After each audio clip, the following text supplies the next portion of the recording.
Ну это у меня там будет.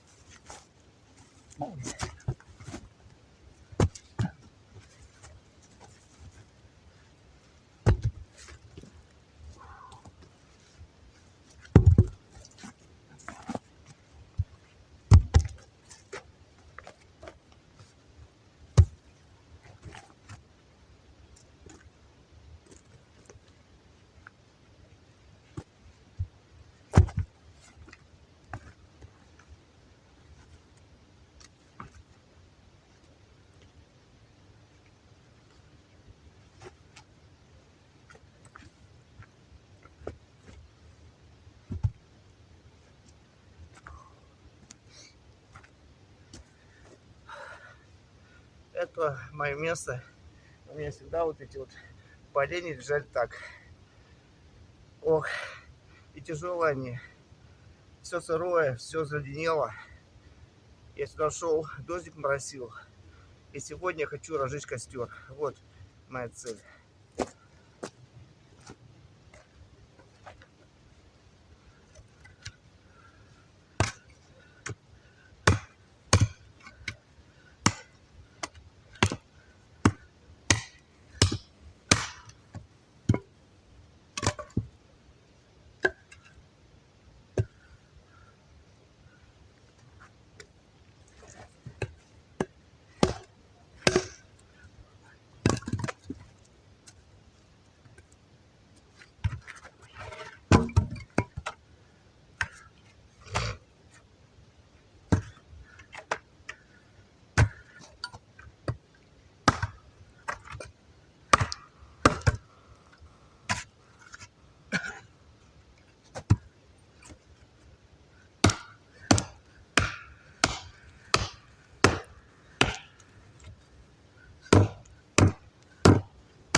Ну, наполовину.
Поджег кору, и она легко загорела.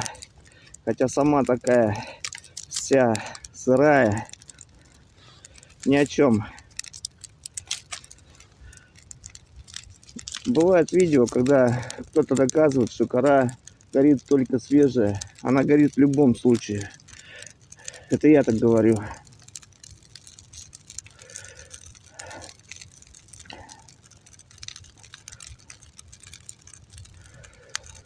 А что же еще хочу сказать?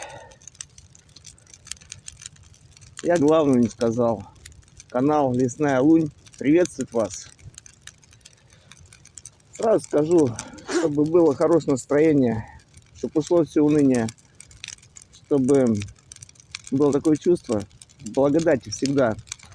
Костер горит, но может потухнуть. И чтобы не потух, его нужно поддержать.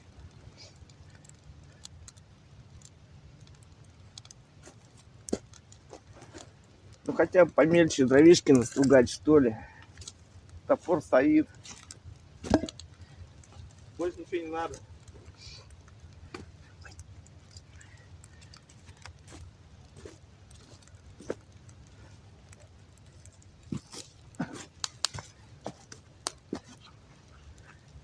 Как будто с турбо подогревом кто-то вот ее схлапывает, и костер горит.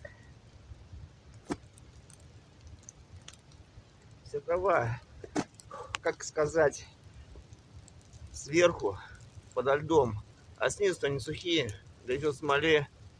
И такого не бывает, чтобы сосна или пихта или ель не загорела. Вот толстая деревяшка, а все равно будет гореть. Даже сомневаться не надо. Только одно не хочу, чтобы он упал.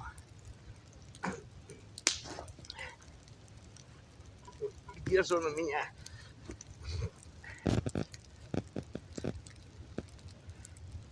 Не знаю, как называется. А впрочем, какая разница? Я его заказывал в интернете на заказ. Хороший топор. Даже нет смысла точить. Ну, ржавеет, да. Да это все ерунда. Главное, чтобы ручку не заломать. Мимо не нанести удар. А что мне понравилось? Вот, не заужено. Все нормально, все сделано по-человечески. Давайте так, назову этот топор Лунь. Там Агав Лунь. Другой топор я покупать не буду.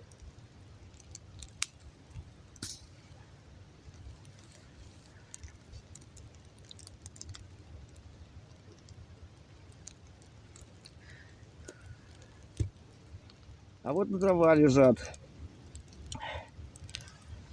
Они сгорят. Они все сгорят. Я их все положу в костер.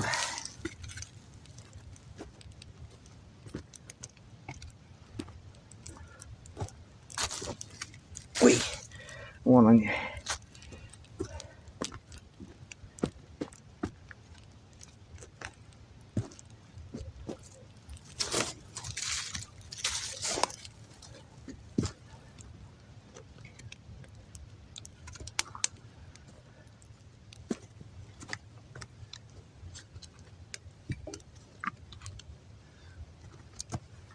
Я уже показывал супер нож.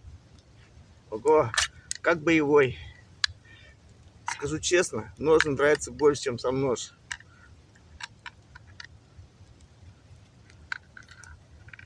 Сюда все ножи подходят, какие не засовываешь. И толстые, и тонкие.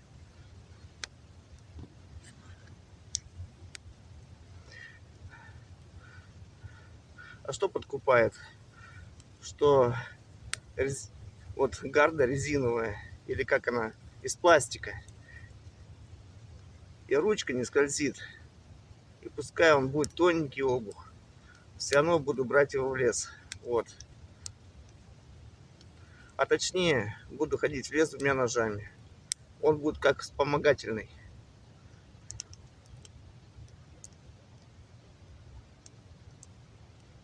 Когда смотрел на сайте этот нож, я подумал, а можно ли его развернуть?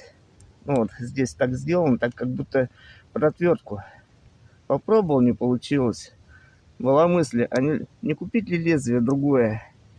Ну, там заказать такое хорошее полотно, то есть лезвие, и сюда вставить. Но не получилось. Ну и ладно. Вот когда сломается, буду кумекать. Может быть, ручку приспособлен для другого ножа. А пока так.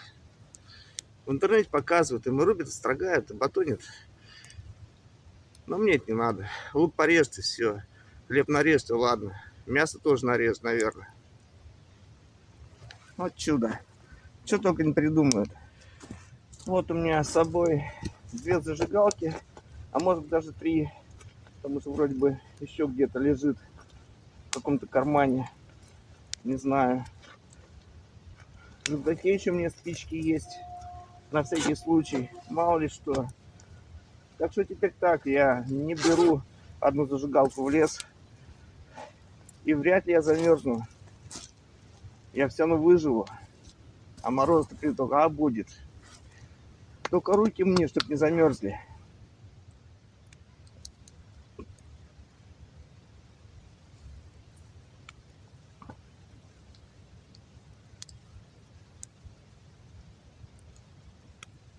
Иногда дыма много. Костер маленечко притух, и все. Дым и дым. Но не надо унывать, надо просто его переложить.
Что я хотел показать?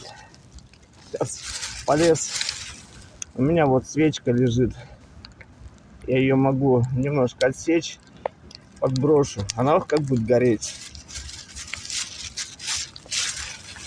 Не хочу сжигать, но вот у меня вот еще вот это вот осталось. Тоже нужно использовать спички с парафином. Но это вообще ценности. Это же смола. Она горит вообще ярко. Вот только уже этот кусок бросишь в костер, он всегда загорит. Притом он еще целебный. В этом контейнере у меня опять спички. Полный. Ох, дождик пошел. А здесь вот со всех карманов скидал. Вот. И все. 4 коробка спичек еще. Вот. Зажигалку бросил в костер. Еще она вот лежит у меня в кармане. Пенопласт. Все горючее. Все горит. Отлично горит. Сейчас ладно. А вот зимой пойдешь, когда морозы. Надо как-то быть более собранным. Бывает, приходишь в лес, и дождь, и холодно, и слякоть. Дрова сырые, а все равно горит все. Надо это иметь в виду. Да, конечно, вот если летом прибираю дрова с земли, ничего, то сейчас я стараюсь их как-то брать те, которые вот, ну, на весу или вот прижаты к деревьям. Вот здесь вот много их валялось, я же сжег их, они же загорели. Потом уже все будет гореть. Разжигаешь более-менее сухими.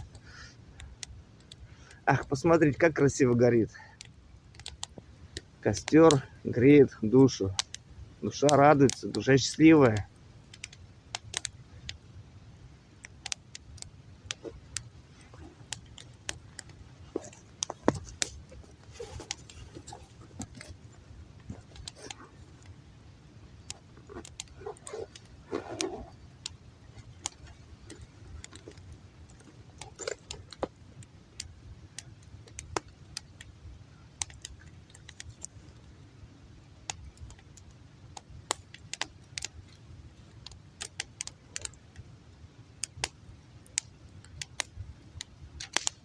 М.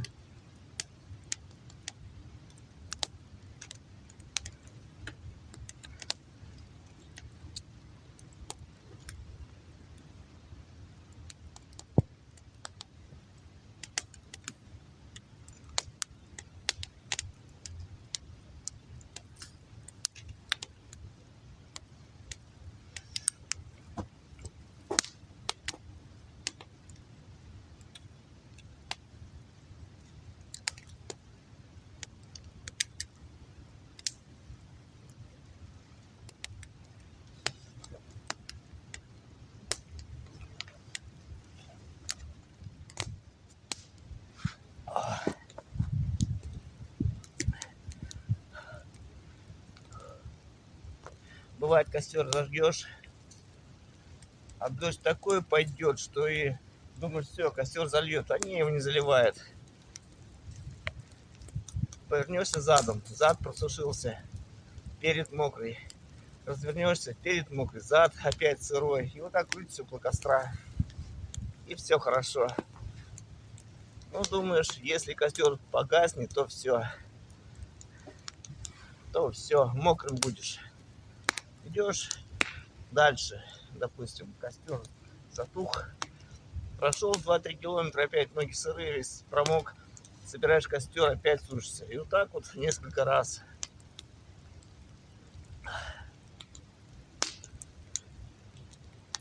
Старше стал уже, не хочу ходить такие походы, уже на погоду смотрю. А ведь раньше как-то на это внимание не обращал. Дождь, так дождь, дождь со снегом, да пусть, и идешь. Потом позже я купил себе плащ Новатур, он мне не промокал. И вот только вот в этом году я заметил, что ем стал мокрый. Но есть другой плащ, еще найду.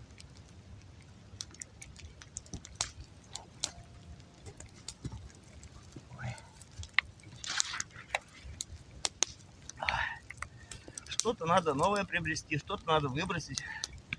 Все свое походное снаряжение надо перебрать. Вот мне надо сейчас уже подумать о новой палатке. Моей уже много лет. Может быть, тент будет промокать, я уже не знаю. Но меня успокаивает, что у меня есть другой тент. То есть моя палатка может промокать, но у меня есть тент. Вот.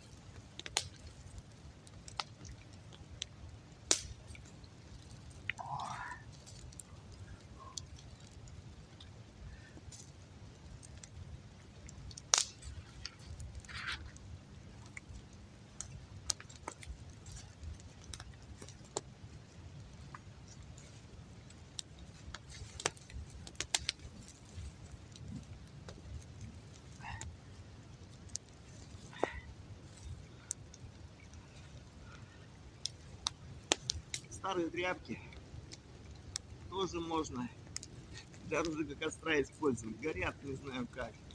Вот прям вот сильно горит. Факел сделать можно.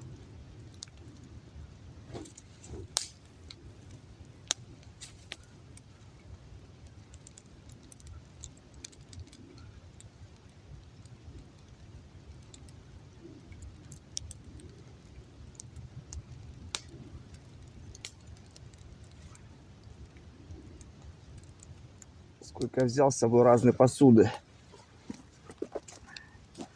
И кукса. Вот соглашайтесь, что она сделана под старину. Вот ложечка магазинская. Вот она современная. Надо только ее как-то там маслом покрыть, да, обжечь, чтобы похоже было. А это вот чисто сделанное от души. Вот понимаю, что раньше была такая посуда. Я уже говорил на моем канале, что вот она такая была. Все сделано просто, но с душой. А вот ложечка маленькая, как она сильно обожженная. Нож в теме. Без него никуда. А как по-другому?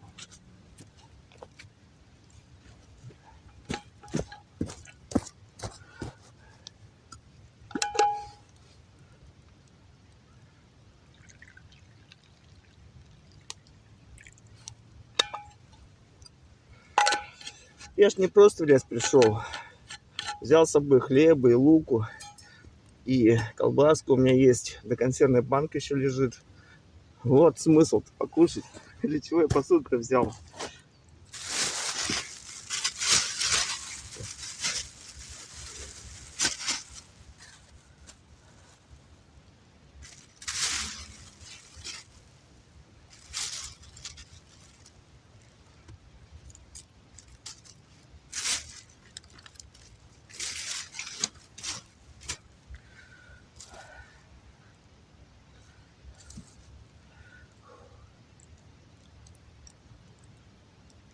Ой, на землю поставил, на холодную.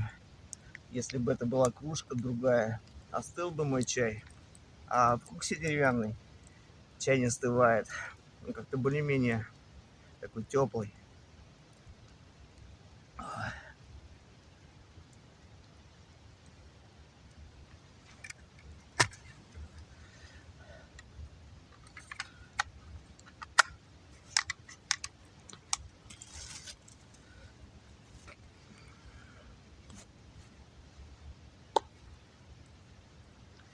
Ой, как хорошо, как спину греет.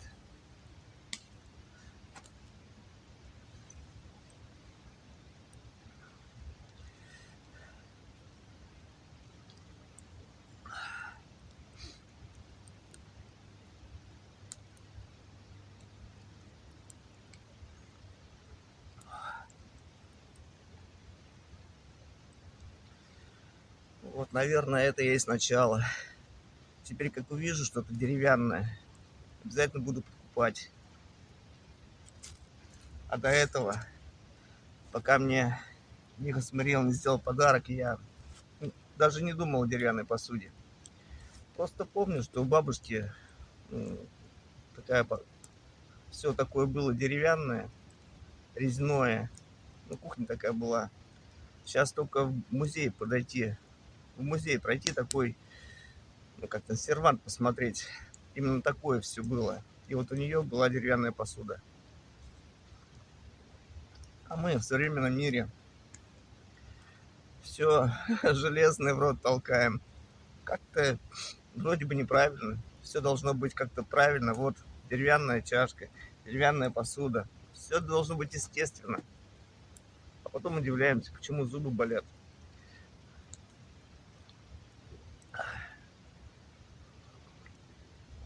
Ой.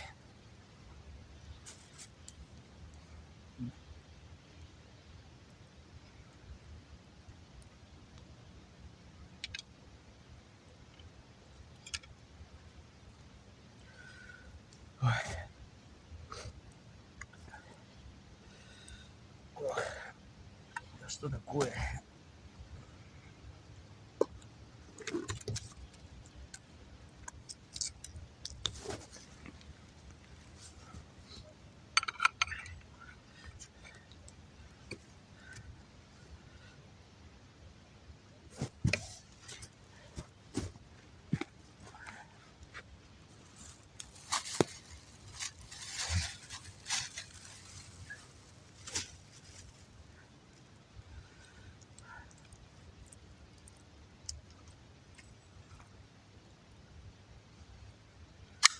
Ой.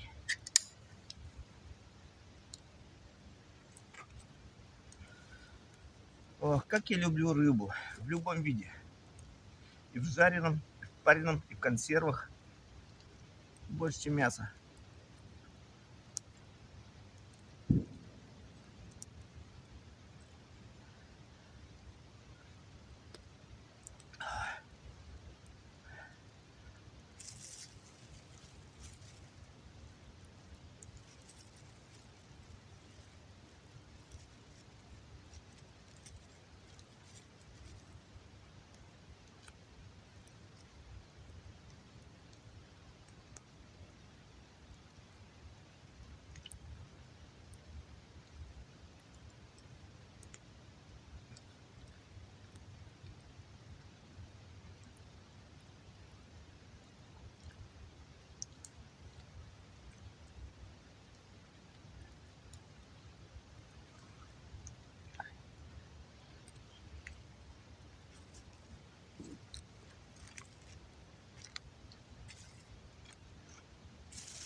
Ох, как я люблю рыбу в любом виде.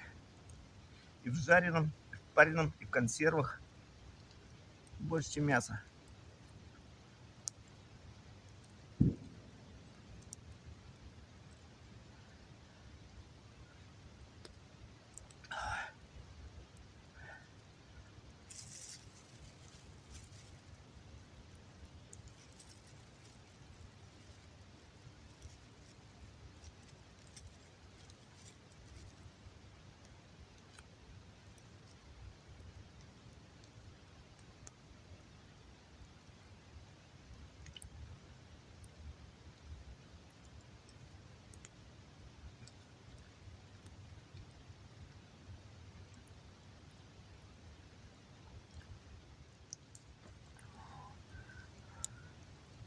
Иди туда, иди туда.